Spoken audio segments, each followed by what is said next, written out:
Hey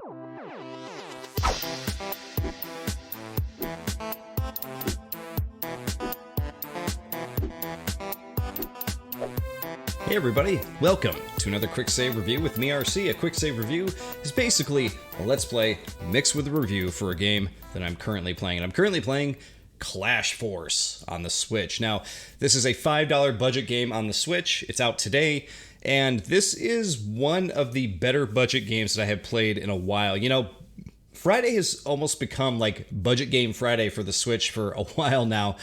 Seems to be a new game out just about every Friday that's about $5 to $10, somewhere in that range. That, you know, is a game that, you know, it's an indie game that doesn't have all the bells and whistles of like a $20 indie game most of the time, you know.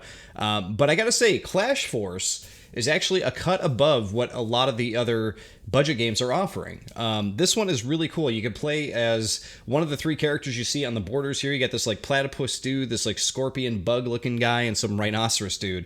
But this plays like an old school, like, it's Contra meets like another 2D platformer, because the 2D platforming doesn't feel exactly Contra, but it plays really, really well. But there's maybe two things that I have a problem with this game, and you'll see in just a second what it is. We're going to actually play the file that I currently have on. You can see I'm at stage 13, but here, yeah, you can see you have Voom, the rhino, Scorpedo, the scorpion bug guy thing, and Ekid, or Ekid, however you want to say, Echid?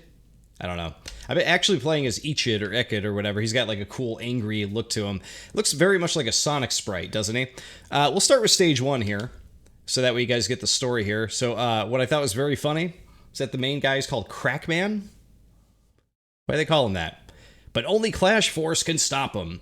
The description for this game is basically that this is based on, like, you know, like old Saturday morning cartoon or 90s cartoon style, you know, where they had like all those different crazy cartoons, you know, like Biker Mice from Mars and that kind of thing. That's what this was based on. They wanted these like humanoid, you know, badass creatures here, which is what we got.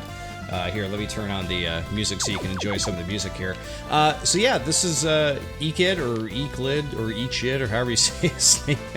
But yeah, he jumps like Sonic, and he shoots a lot. Now, on the Switch controller, you basically can jump with A or B, and you can keep hitting the button all you want with Y, or you could just hold X and do this. This has basically been my strategy through the whole game.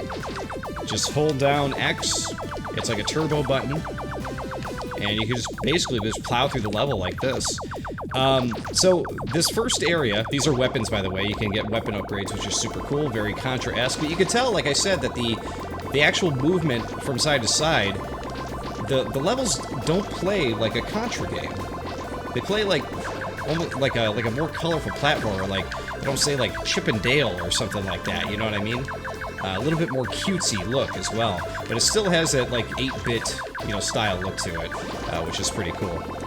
I also like that everything in this game is like super simple. You pick up the little S thing and it's a shield, really easy to understand. You get the shield around your character, boom, you know you got a shield. You can see what weapon you're carrying behind your 3 hearts up in the top corner. You know how much health you got, 3 hearts. Real simple stuff, real easy to pick up and play. That's what I like about it.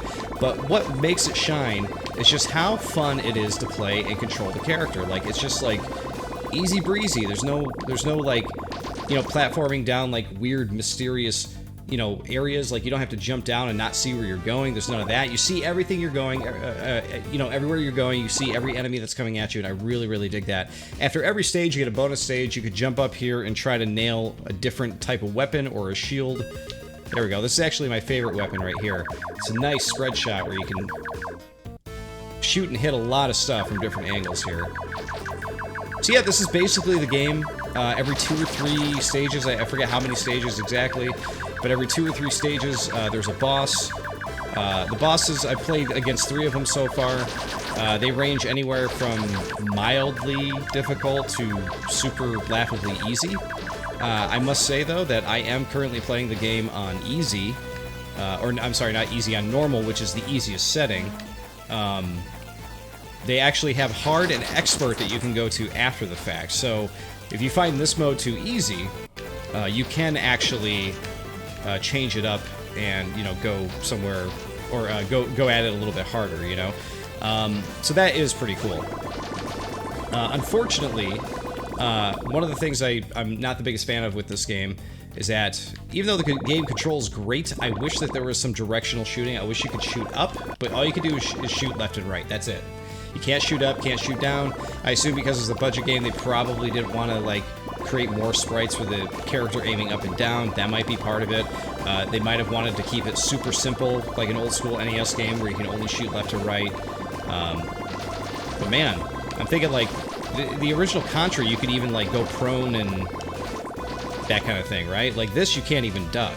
So, I don't know. You can only jump. So that is one of the detriments to the game. I love this gun too, by the way. Alright, so this is Area 3. We're gonna jump ahead. Let's go back to the main menu.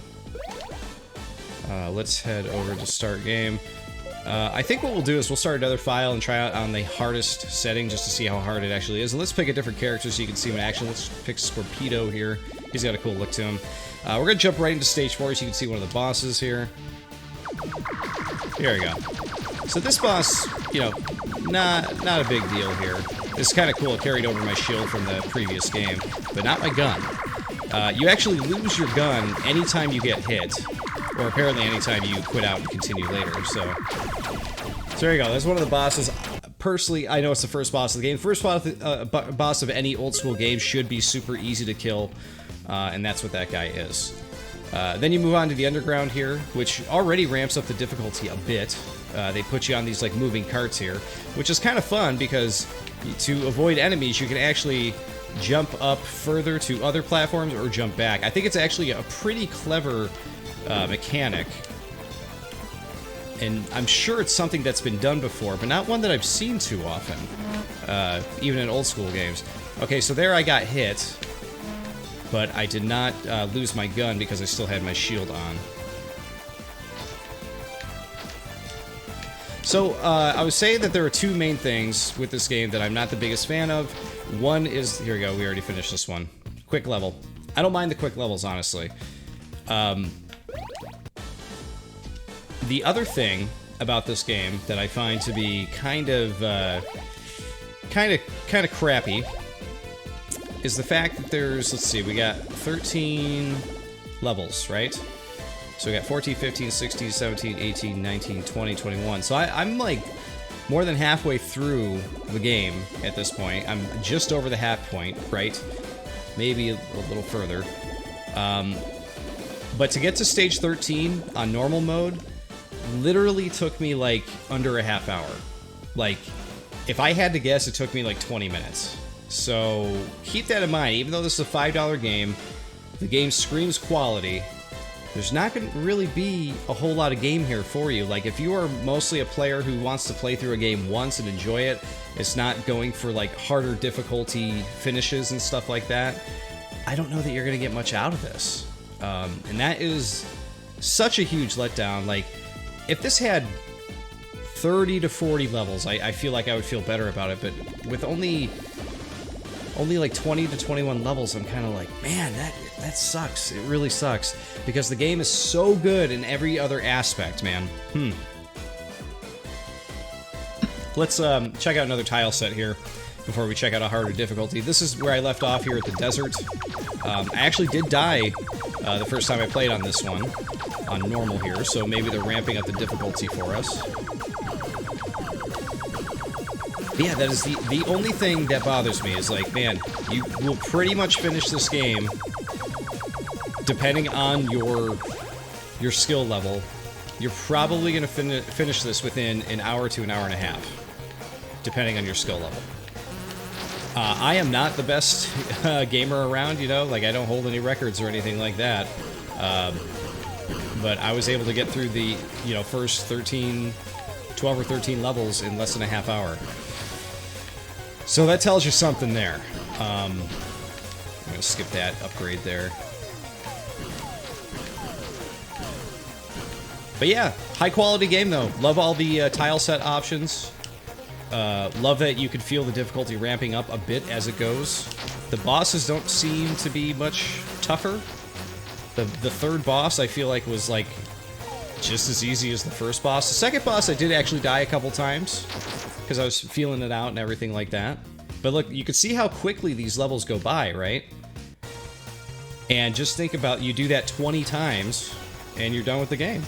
So that's pretty much all there is to it. We're actually going to quit out here. Let's hit the main menu. Let's start a new game. I want to go to the hardest difficulty just because I want to see how hard it actually is. Let's go to Expert. And let's go with Voom because we haven't played with him much yet. Crackman and his evil forces invade.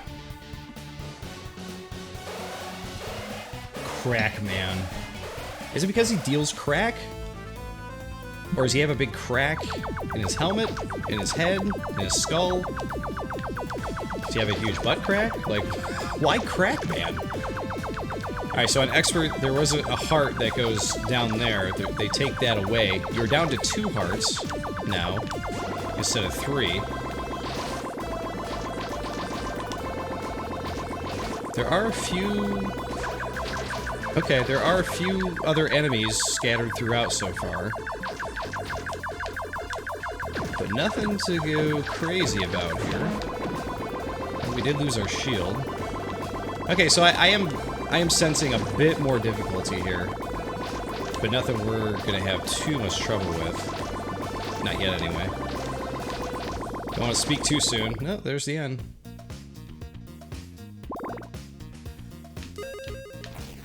Okay. Good upgrade. But yeah, guys, basically that is Clash Force. You can see, okay, the totem pole guy is taller than he was previously, too, so that's a change in Expert. I guess on normal you could probably jump over that guy if you wanted to. But yeah, besides the length of the game, guys, like, that's really my only real complaint. The directional shooting thing isn't really that big of a deal. But the length of the game is what kills it for me. At $5, maybe you're like, whatever, I'll play through this game a bunch of times because it looks fun. Maybe that's enough for you. And, you know, that was enough for a lot of us when we were kids playing NES games, right? So maybe that'd be enough today? I don't know. Today is a much different environment, so I'm not sure. There's a lot of games that come out nowadays that do the old, you know, the old school retro aesthetic. And they offer a lot more, so, but they're also more than $5, so you gotta keep all that in mind as well. Take that guy out. Ah! I'll try to get to the end here. But yeah, that's what I can say about this game, though, is that I am having fun. So Clash Force, guys, I think you get the idea what this game is. I think it's pretty cool. Depending on the kind of gamer you are, it's gonna be worth $5 or it's not. I just wish it had like a bit more content. If this game had straight up like a straight hour and a half of levels, like these levels, like they could have mixed match and put in more remixed levels with more enemies and just use the same tile sets and stuff like that. They could have easily doubled the amount of levels in this, you know what I mean?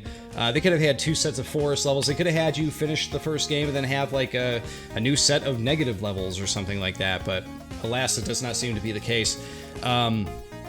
But either way, high quality game, like great character look, great character sprites. They look great. You know, great tile sets, cool music. Yeah, for $5, I think it's a really good game. Just the length. That's about the only thing that's really getting me here, guys. But I want to thank you for watching, and of course, I'll see you all next time.